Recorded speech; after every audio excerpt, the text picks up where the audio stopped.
اگر ملک کی معیشت کو ایک سمت مل جائے تو یقین کریں اس میں بہتری کی گنجائش بہت ہے۔ ملک کی معیشت کو سچ پوچھئے تو کوئی سمت ہی نہیں مل رہی، اور مسئلہ دراصل حکومت کا ہے ہی نہیں۔ کسی بھی ملک کے اندر یہ سمت حکومتیں طے نہیں کرتی بلکہ عوام طے کرتی ہے، اور پھر اپنے نمائندگان کے ذریعے اس سمت میں کام کرواتی ہے۔ میری باتیں آپ لوگوں کو سمجھ آئیں گی بھی نہیں اور نہ آنی چاہیے، کیونکہ آپ زیادہ گھٹنوں پہ زور دیں گے تو پھر آپ کو چوٹ آ جائے گی، اور جو سوچتے وہاں سے ہوں گھٹنوں سے تو ان لوگوں کے لیے تھوڑا مشکل ہو جاتا ہے۔ بات یہ ہے کہ حکومت کو کوستے رہنا کہ حکومت معیشت کی سمت طے کرے، یہ صرف اور صرف ایک بیوقوفی ہے۔ یہ کام اس ملک کی انٹیلیجنشیا کا اور عوام کا ہے۔ اگر وہ اس کے اوپر اپنی توجہ مرکوز کر دیں کہ ملک میں مہنگائی کم ہونی چاہیے، تو یقین کیجئے ملک میں مہنگائی کم ہو جائے گی۔ ملک میں مہنگائی کم کرنے کے لیے عوام کا کوئی ارادہ ہی نہیں۔ آپ کہیں گے نہیں صاحب کیسی بات کر رہے ہیں، تو یہ ہر وقت تو شکایت کرتے رہتے ہیں، تو بیویاں بھی تو ہر وقت اپنے خاوندوں کی شکایت کرتی رہتی ہیں، تو اپنا خاوند تو کبھی نہیں بدلتی نا۔ اسی طرح عوام جو ہے وہ بھی مہنگائی کے متعلق شکایت کرتی رہتی ہے، لیکن ان کو مہنگائی ختم کرنے کا کوئی ارادہ ہے ہی نہیں، کوئی ذہن میں ہی نہیں ہے ان کے۔ وہ صرف چاہتے ہیں شکایت کرنے کے لیے کوئی موضوع مل جائے تو وہ مہنگائی کا موضوع لے لیتے ہیں۔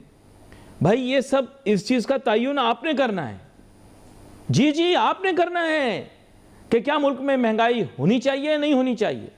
دیکھیے آج کل کے معاشی دور میں، اکنامک ٹائمز میں، یہ آپ کے لیے نیسری ہے کہ آپ کو سمجھنا ہے کہ آپ کا بڑا اہم کردار ہے۔ آپ خود ہی کنفیوز ہو، من حیث القوم آپ کنفیوز ہو، آپ کو پتہ ہی نہیں ہے کہ کرنا کیا ہے۔ دیکھیے اگر کوئی چیز مہنگے داموں بک رہی ہے، آپ اس کو تقویت نہیں دینا چاہتے، آپ اسے خریدنا بند کر دیں۔ غلط کہہ رہا ہوں۔ کئی مرتبہ ماضی میں یہ ہوا، پھل کا بائیکاٹ ہوا، اس میں میڈیا کو بھی شامل کیا گیا، بھئی سارا میڈیا مل کر ہیلپ کرے، پھل کا بائیکاٹ کر دیں۔ پھل کا بائیکاٹ کیا رمضان میں، آپ کو یاد ہوگا کیلے بھی سستے ہو گئے۔ یہ دیکھیں عوام تعین کرتی ہے نا، ڈیمانڈ اور سپلائی یہ حکومت تھوڑی طے کر سکتی ہے۔ قیمتوں کا تعین میں واضح کرتا ہوں، قیمتوں کا تعین طلب اور رسد کی بنیاد پر ہوتا ہے، اور اس کا صرف اور صرف کنزیومر مورج الزام ٹھہرائے گا۔ نہیں میری باتیں ذرا غور سے سمجھو نا، جذباتی نہیں ہو، ایموشنل ہونے سے کیا فائدہ ہے۔ لوگ تو آتے جاتے رہیں گے، یہ سیاستدان آج گئے کل کوئی نئے سیاستدان آ جائیں گے، ان کی شکلیں بدلتی رہیں گی، مہنگائی کسی کے بھی قابو میں نہیں آئے گی، ہر بندہ یہی کہہ کے جائے گا پچھلا والا کر کے چلا گیا۔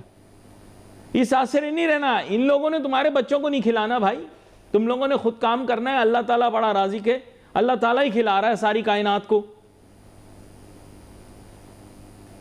نہیں یہ میں آپ کو جو بات بتا رہا ہوں یہ آپ نے سمجھنی ہے۔ یہ دیکھیں سیاستدانوں کا اس سے کیا لینا دینا، یا ان کو اس سے کیا غرض۔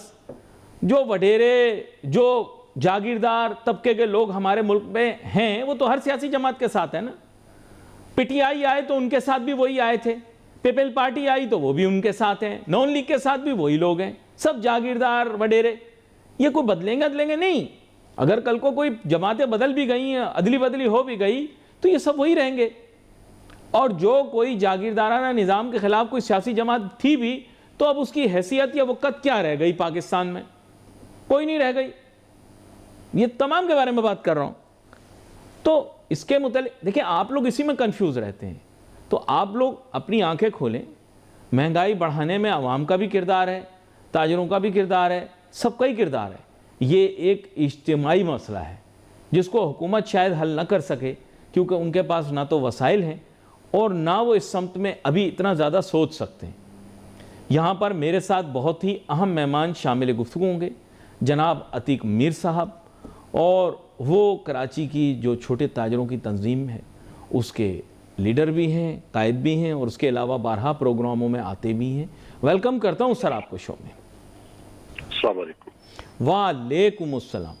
اب بات یہ ہے کہ رمضان کے مہینے کی آمد ہے، اور شیطان بند ہو جائے گا۔ جی تو آپ کا کہنے کا مطلب یہ ہے کہ تب بند ہوگا نا، تو ابھی تو فی الحال تو کھلا ہوا ہے، اور لوگوں کو نہیں گمراہ اس کر وقت رہا ہے، شیطان تو بند ہو جائے گا، شیطان کے چیلے کھل جائیں گے. وہ کام میں لگ جائیں گے، آپ کا یہ کہنے کا مطلب ہے؟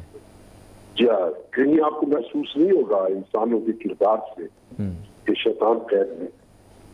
نہیں، ذخیرہ اندوزی کا معاملہ بتائیے. ذخیرہ اندوزی ہو رہی ہے، مہنگائی بڑھائی جا رہی ہے، کوئی اس میں کوئی روک ٹوک، کوئی نظام کی تیزی کچھ آپ نے دیکھا؟ ابھی آپ فرما رہے تھے کہ حکومت بھی اس روک تھام میں کامیاب نہیں ہو پاتی یا نہیں جی ہو جی. سکتی. تو دیکھیں، حکومت جب چاہتی ہے، جس چیز میں حکومت کا فائدہ ہے اس میں تو حکومت اپنے لیے استعمال کرتی ہے. اب چونکہ یہاں بہت سارے کارٹلز ہیں، بہت سارے مافیاز اس میں شامل ہو جاتے ہیں.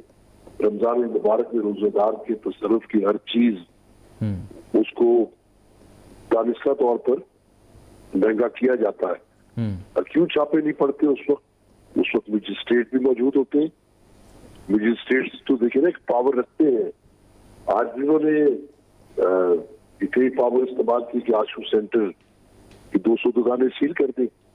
تو کیا وہ یہ مصنوعی مہنگائی کے جو ذخیرہ اندوزی کرنے والے لوگ ہیں اور یہ اس معاشرے کے جو بدترین لوگ ہیں جنہیں لفظ تاجر کہنا میں سمجھتا ہوں کہ توہین ہے اس لفظ کی، تو کیا ان کی روک تھام نہیں کر سکتے؟ اچھا، لیکن مجھے ایک بات واضح کر کے بتائیے گا. دیکھیں، یہ جو بھی طبقہ ہوگا جو اس طرح کا کام کر رہا ہے، ظاہری بات ہے اتنے بڑے پیمانے پر ذخیرہ اندوزی کرنا، مال جمع کرنا، یہ کوئی آسان کام تو ہے نہیں.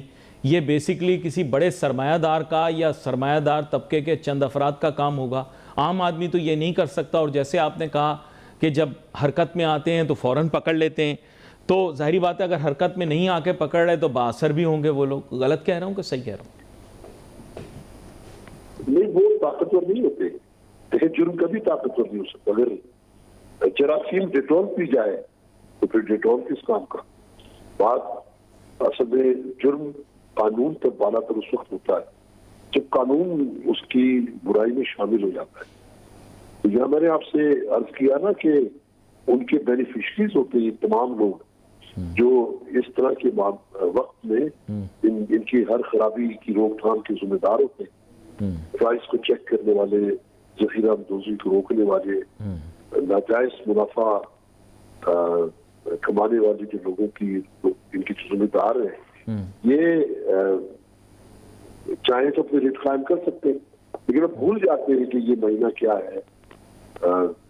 بس وہ ایسا لگتا ہے جیسے وہ علماء کرام کہتے ہیں نا کہ برکتوں اور رحمتوں کا مہینہ ہے، لوٹ لو جتنا لوٹ سکتے ہو. تو وہ برکتوں اور رحمتوں کو تو ہٹا دیتے ہیں، وہ لوٹ مار میں لگ جاتے ہیں کہ لوٹ لو جتنا لوٹ سکتے ہو.